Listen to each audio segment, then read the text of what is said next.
வணக்கம் வேலூர் மாவட்ட மக்களே. இன்னைக்கு நாம பார்க்க போறது என்னன்னா, வேலூரையே உலுக்கியுள்ள கத்திக்குத்து சம்பவத்தை பத்தி தான் பார்க்க போறோம். வேலூர் அலங்கார் திரையரங்கம் பின்புறம் உள்ள ரங்கசாமி தெருவை சேர்ந்த 9 மாத கர்ப்பிணி பெண் கீர்த்திகா இவரோட அண்ணன் சக்திவேலுக்கும் பக்கத்து வீட்டு சேர்ந்த சதீஷ்க்கும் கடந்த 5 மாதத்துக்கு முன்னால நடந்த ஒரு சின்ன கிரிக்கெட் விளையாட்டு சண்டையாகவே இருந்தது. அது நாளடைவுல குடும்ப பகையா மாறி இருக்கு. இந்த நிலையில சக்திவேலுக்கும் சதீஷுக்கும் சண்டை ஏற்பட்டிருக்கு.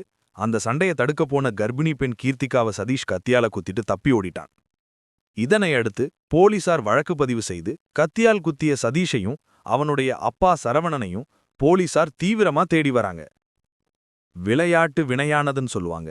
ஆனா வேலூர்ல அந்த விளையாட்டு 9 மாத கர்ப்பிணி உயிருக்கே ஆபத்தாக வந்து வளைஞ்சிருக்கு. இந்த சம்பவத்தால வேலூர் அதிர்ந்து போயிருக்கு என்பது நிதர்சனமான உண்மை. வாய்ஸ் ஆஃப் வேலூர் சேனலுக்கு லைக் பண்ணுங்க, சப்ஸ்கிரைப் பண்ணுங்க. உங்களுடன் பிராங்க்லின்.